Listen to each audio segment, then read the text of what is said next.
To Charley Cebula, AC2ZU. Charley, over to you. Good evening, Ed and everybody. I'm Charley Cebula, AC2ZU.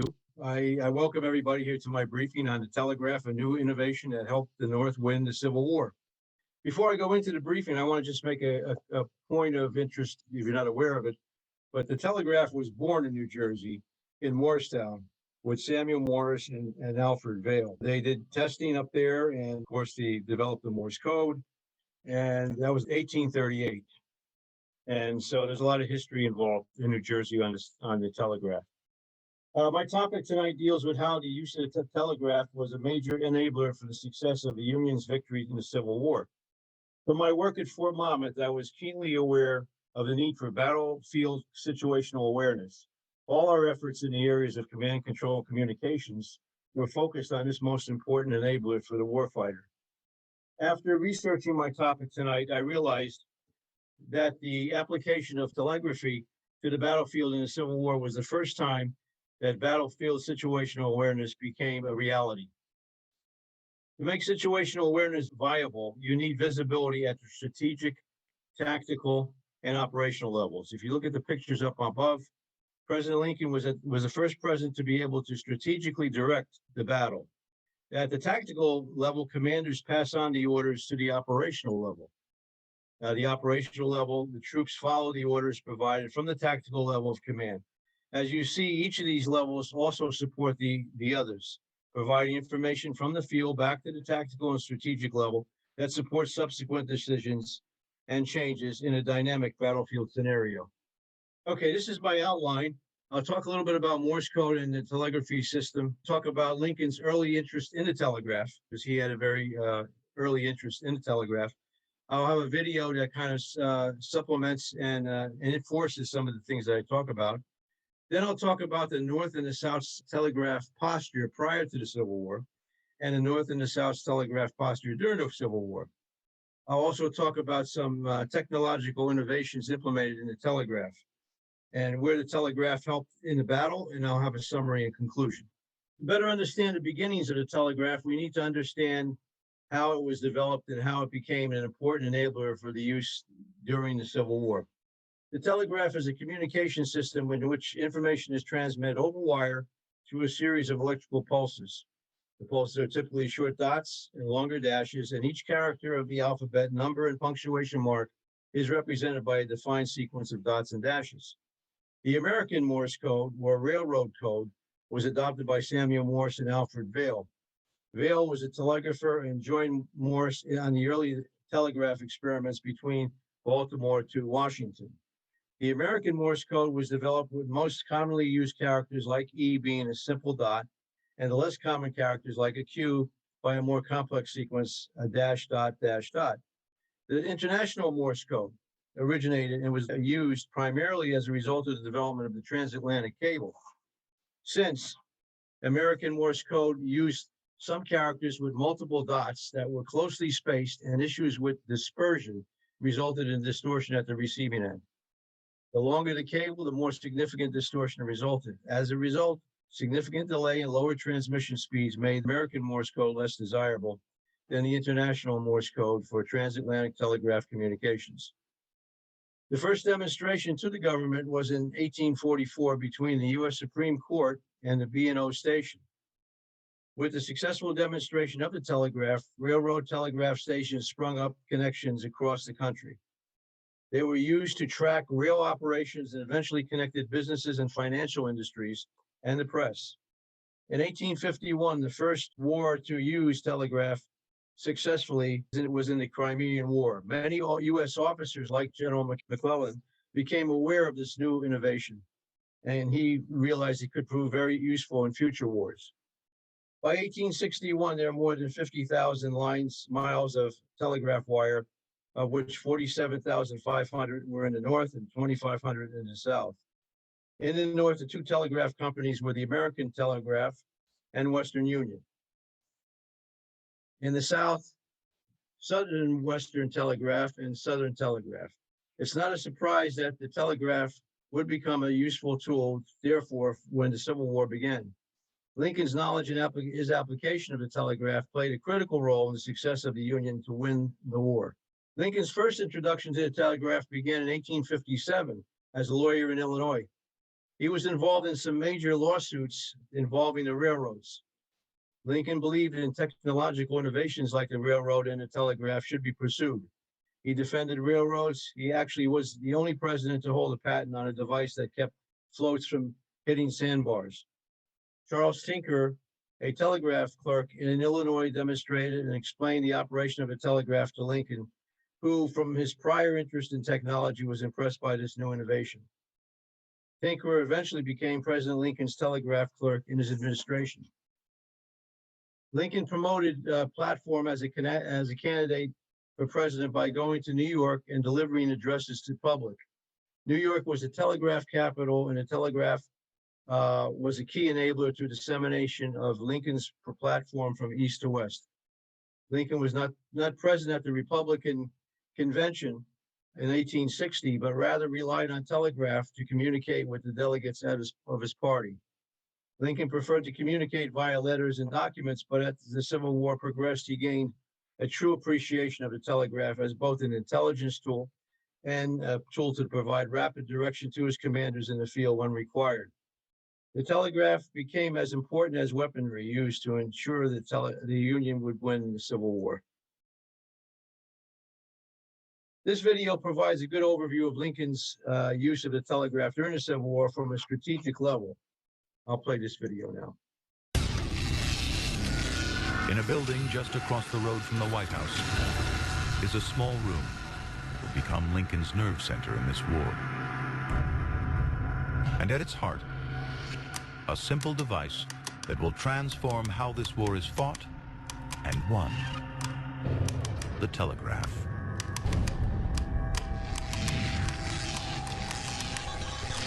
The invention of Morse code in 1844 turns the telegraph into America's first tool of mass communication.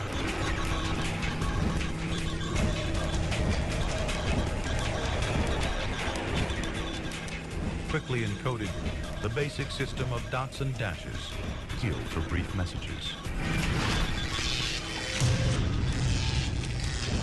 Like Twitter today, it needs just seconds to send them and transcribe them.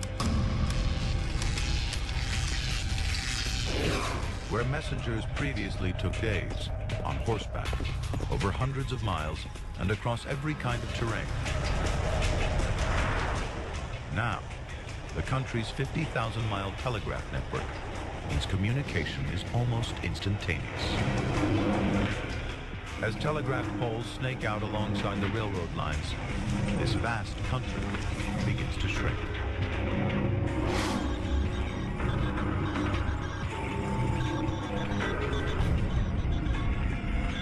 It will transform the nature of this war, as information and decisions can flow backwards and forwards at lightning speed.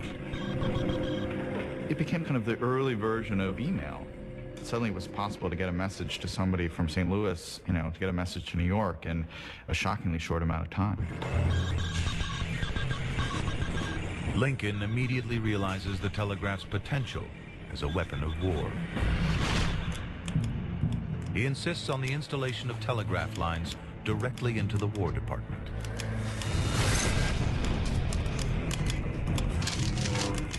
And he quickly acts to place all telegraph facilities in the Union under military control.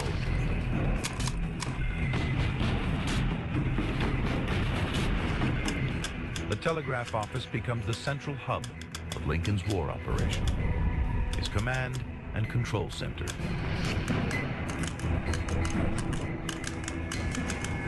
He even takes to sleeping here at busy times. The telegraph office manager, David Homer Bates, describes how Lincoln obsesses over every scrap of news from the front, sometimes reading dispatches word by word as they are deciphered.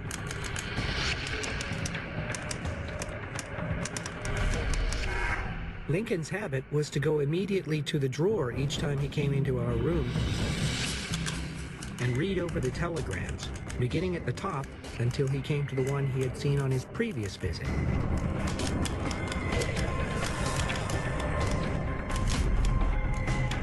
The North's telegraph network spreads its tentacles far and wide, sucking information back to Lincoln and his commanders in Washington.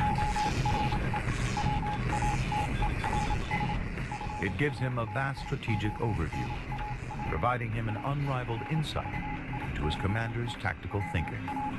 And prior to the Civil War, the telegraph had been adopted in both North and the South. The North had many more telegraph lines, primarily running along the rail lines that was very extensive across the northern states.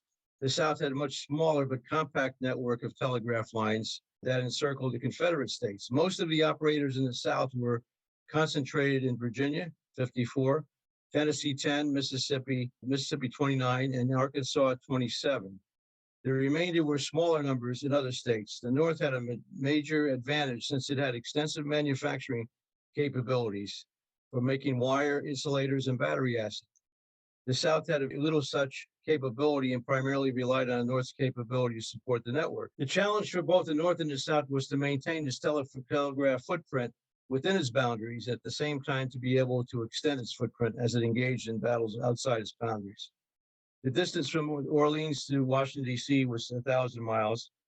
As we will see in the next couple of slides, factors such as production, infrastructure, and manufacturing, operator and maintenance support, as well as policy, played a critical role in which side would succeed in maintaining a robust and supported telegraph footprint during the battles that followed. With the attack of Fort Sumter, April 15th, 1861, and the destruction of railroad lines and telegraph lines in Virginia and Maryland, Lincoln called on Angus Stagger of Western Union and Andrew Carnegie of the Pennsylvania Railroad to begin restoral of rail and telegraph service. In Washington, D.C. was only one telegraph office away from the White House and the War Department, and additional telegraph lines were extended to the War Department and the Navy Department. The funding for this additional service was covered by the American Telegraph Company without initial funding from Congress, since Congress was in recess at the time. American Telegraph was subsequently reimbursed from Congress. The United States Military Telegraph War, USMTC, was formed to provide an effective and responsive telegraph expansion and support for the military using civilians who reported to the military leaders. With the humble beginnings of 4 members, it expanded to over 1,400 operators, as well as increased cadre of maintenance and technical support to accompany the movement of troops. The USMTC reported to the Secretary of War, Cameron, who delegated operational control to the U.S. Army Signal Corps. Major General George McClellan was the lead officer. He had been familiar with telegraph operation and applications from his exposure while observing telegraph use in this Crimean War. Later in 1862, Signal Corps operational control for the USMTC was removed from McClellan and retained by the Secretary of War. Issues had arisen where messages were not properly forwarded to Secretary of War and the President under General McClellan, which caused Lincoln to make this major change in telegraph control. The USMTC was very dynamic and responsive to the expansion of the telegraph lines and providing appropriate support to the same. During the course of the war, more than 15,000 miles of military telegraph lines were erected. Resources and personnel to construct the new lines and provide adequate maintenance was accomplished. In addition, as the expansion was occurring, the North's industrial base grew to meet the ever increased need for wire, line, and insulators. In many cases, crews preceded the troops to effectively set up lines before they reached the battle perimeter. In doing so, effective battle planning and execution became possible. General Sherman and General Grant extensively used telegraph for intelligence and command and control. While many new lines of telegraph lines were established, many enemy telegraph lines were destroyed. General Sherman was able to destroy over 500 miles of Confederate lines as he proceeded to the march. This slide here, we'll talk about the posture of the South. The posture was much different in the South. The South was highly dependent upon the North for the wire, insulators, and battery acid. And once the war started, all ties with the North's providers for these critical items were severed. There were no iron works to produce wire or provide glass for insulators in the South. An attempt to open a wire and insulator plant in Richmond late in the war proved unsuccessful in meeting what was the ever-expanding need to replace Union-destroyed lines. to expand the telegraph footprint beyond the compact boundaries within the Confederate States. In addition, there were severe shortages of telegraph operators. Many of the operators had family in the North, and they left at the start of the war. Some joined the Confederate Army. As the shortages continued, those who remained saw significantly increased workloads at lower pay rates. This hastened more to leave. The South lacked the cohesive management control over the telegraph usage like the USMTC in the North. President Davis and his cabinet would not decide to take direct control over the military telegraph usage or subordinate their country's interests to those of the Southern and Southern Western Telegraph Company. An unusual arrangement was made in 1862 with Dr. William Morris, president of the Southern Telegraph. He was selected by Postmaster General Reagan to administer military telegraph activities, yet retain civilian control of commercial activities. Bitter corporate rivalry arose between the Southern Telegraph and Southwestern Telegraph Company, with dire consequences for the military communications. In the fall of 1862, the relationship between Southern and Western had become impractical due to internal split in Southwestern's business arrangements. President Davis allowed Southern to succumb Southwestern in September, but revoked in November due to caustic correspondence with leaderships of the Southern, Western, and Southern. Rivalries continued and did not help the telegraph, as General Bragg in the Southwest found his telegraph service severely hampered by these disputes. He and General Lee's troop therefore relied more on the use of signal flags and flares than use of the telegraph. Many of the above issues made the internal telegraph in the South extremely minimal and contributed significantly to their inability to succeed. Okay, now I'm going to talk a little bit about some of the technological innovations implemented by telegraph. We'll talk about the basic telegraph circuit, talk about some of the battery developments in support of the war. We'll talk about repeaters to extend the range. We'll talk about the development of the first use of Cypher in a military campaign. There was also a device called the Beardsley portable telegraph, which was not a key. It was basically a device that moved and it would create letters, and we'll go over the technology on that. And then also balloon and telegraph capability were extended to tactical use beyond normal reach. Okay, this is the basic telegraph circuit that we have. It's as you can see here, you have a sounder and you have a coil here, batteries at each end, sending and receiving end. Normally the key over here is closed. And so this is the person on the left can send a signal. He'll hear the Morse code as he sends it through this sounder, and it'll go over the lines. And with this closed and the battery connected here, the sounder will turn off here, and then vice versa as a transmitted between one end and the other. Okay, as far as battery development, in most of these battery stations, they had quite a few cells, probably close to 70 or 80 cells. They needed 100 volts provided in series, and this is an arrangement that's on a platform. You can see these cells connected in series to create 100 volts. And prior to the war, the Grove cell was the standard use for telegraph service. It used a platinum, the Grove cell used platinum and zinc for its electrodes with sulfuric acid as the electrolyte. The cell's reaction produced nitrogen dioxide, which was hazardous to breathe. Also, the platinum electrode was expensive, and also the voltage decreased rather significantly as opposed to the next cell we'll talk about, which is the Daniell cell. The Daniell cell used copper and zinc, which were cheaper, and a copper sulfate electrolyte, which was much less expensive than platinum, and the reaction resulted in a copper and zinc ion, which was non-hazardous. The voltage drop was also more gradual. For the above choice, the Daniell cell was the better choice, and it came about during the Civil War. We'll talk about Cipher here. This is the first time we've actually used cryptographic capability in the military, and this just defines what cryptographic is. It's an algorithm performing encryption, the decryption, well-defined steps, and encipherment is the opposite. The cipher was used by the Union and the Confederates to disguise their messages from the enemy. Confederates primarily used what's called a cipher wheel. The Union used what was called a route cipher method that was developed by Anton Steger, Western Union. The Union was very successful with the cipher. The Confederates were unable to crack the Union cipher code. Accordingly, cipher was a key enabler for the Union. Further, Description of the cipher wheel and the cipher are explained in the following slide. Hi, welcome to this video on Civil War era ciphers.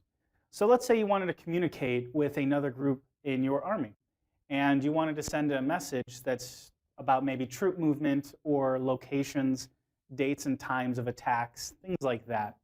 Now the thing is you always have to assume that when that message is sent, that it will be intercepted by the enemy. Now if it's intercepted, it's going to be putting a lot at risk. So before you send this message, you want to encrypt it.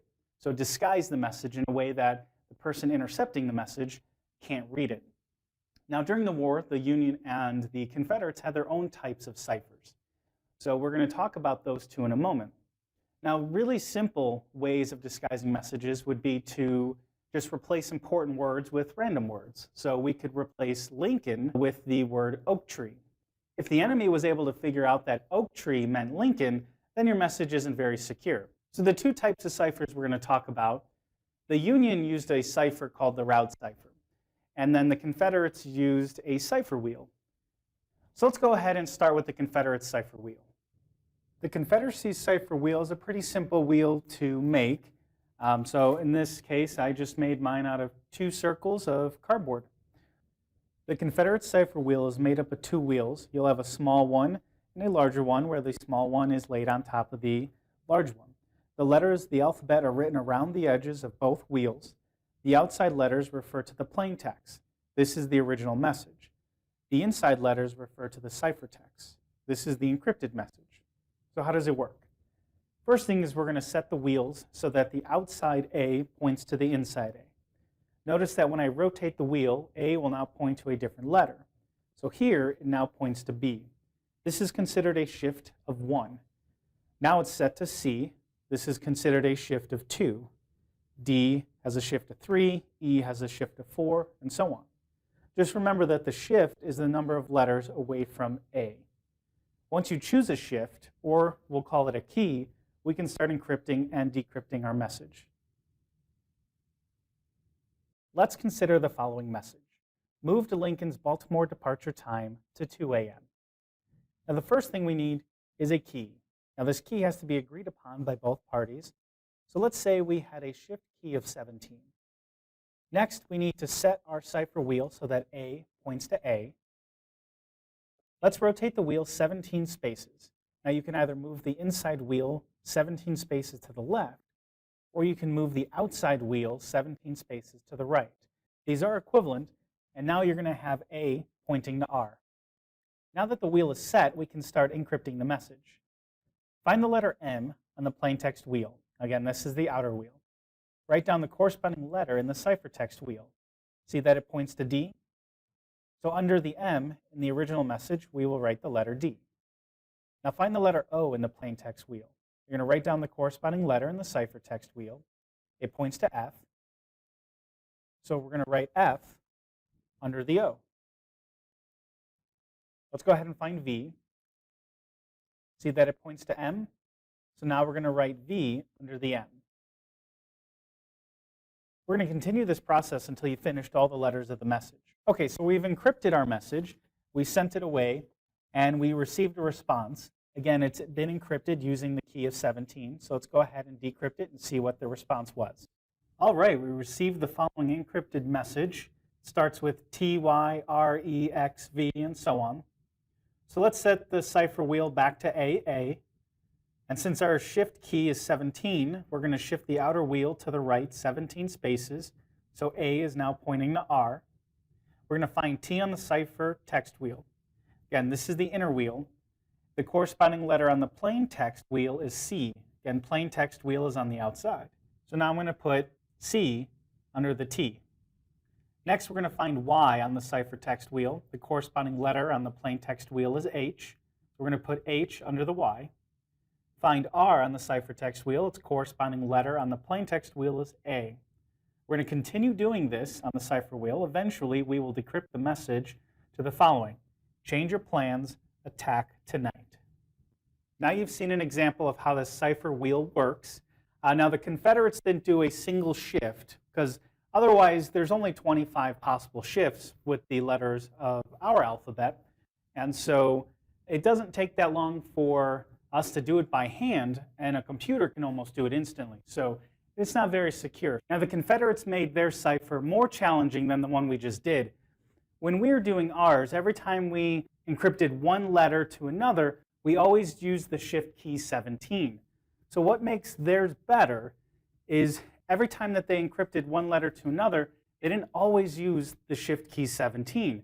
Maybe it alternated. So maybe on one letter it was the shift of 17, and then the next letter it was a shift of 4.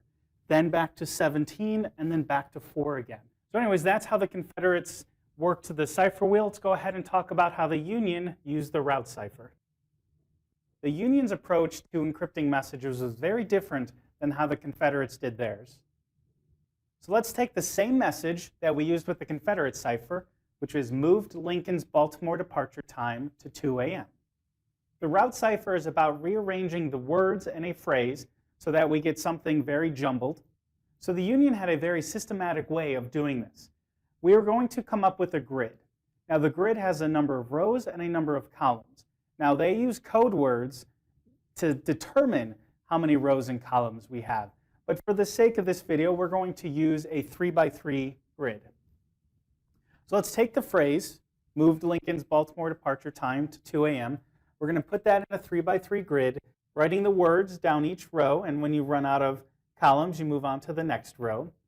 And this route cipher was pretty straightforward. Instead of reading the words from left to right, we are now going to read them down the column. But notice in the grid, we have one empty space left at the bottom right. And so they use filler words. And again, each code word had their own filler words that everyone knew because it was in their code book. But for us, let's just use the word cherry. Okay, to encrypt the message, let's go ahead and read down the column. Our encrypted message reads,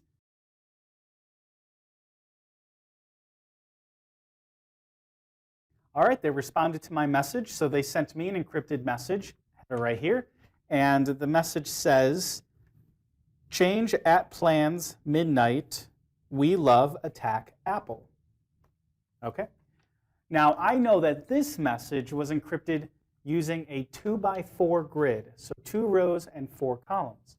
So to decrypt it, instead of putting the words in a row, we're going to put the words down the columns. So we'll start with the first column, which now says change at. The second column will have plans midnight. Third column will have we love. And the fourth column would be attack Apple.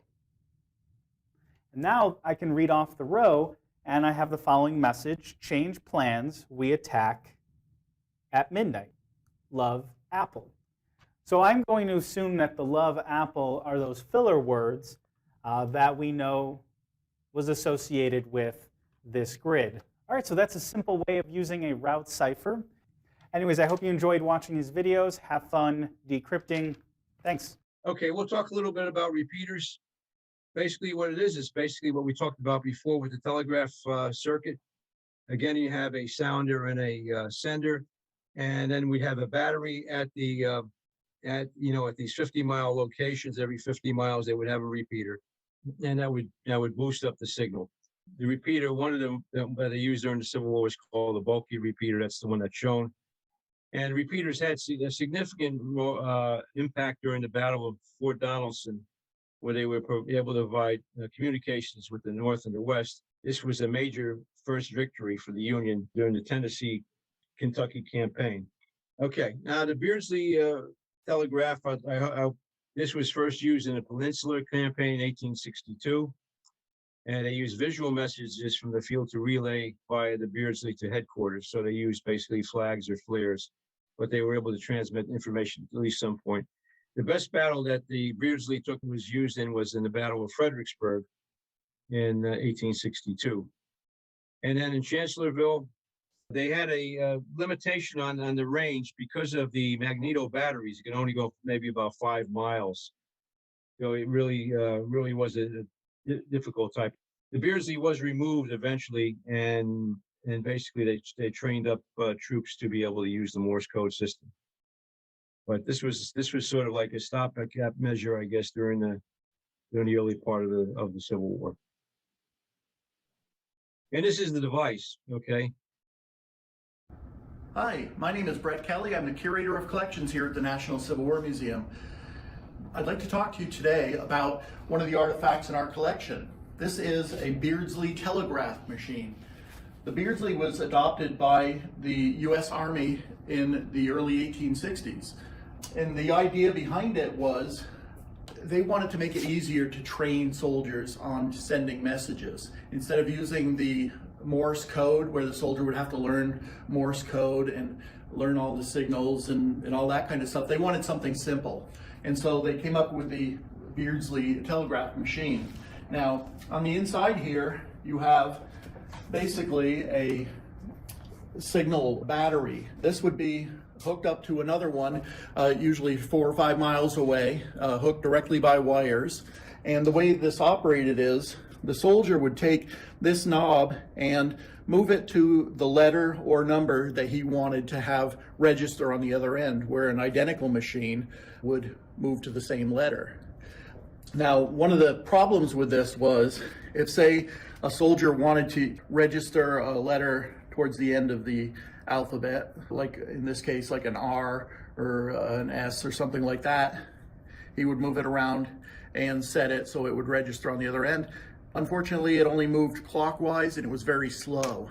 So for each letter to register, it would take often a lot more time than they had to spare. So the Beardsley was fairly quickly phased out. It was used, I think, for the last time in a major battle was at the Battle of Fredericksburg. But after that, it was phased out. Now, the Beardsley was run off the power of magneto batteries. Okay. The only problem with that is they only had an effective range of like 4 to 5 miles. So it wasn't really that effective if, say, the line of battle was more than that distance. And so by early 1863, Beardsley was being phased out and they were moving back to the Morse telegraph keypads, the Morse code. And so while the Beardsley had a fairly quick introduction and demise during the war, it did help early on in some of the larger battles. Fredericksburg, for instance. So it's definitely a unique piece. There are not a lot of these still around. They're very, very few and far between. So we're very fortunate to have one in our collection. If you liked this talk today, please subscribe to the National Civil War Museum's YouTube channel. Okay, thanks very much. We'll see you next time. Bye.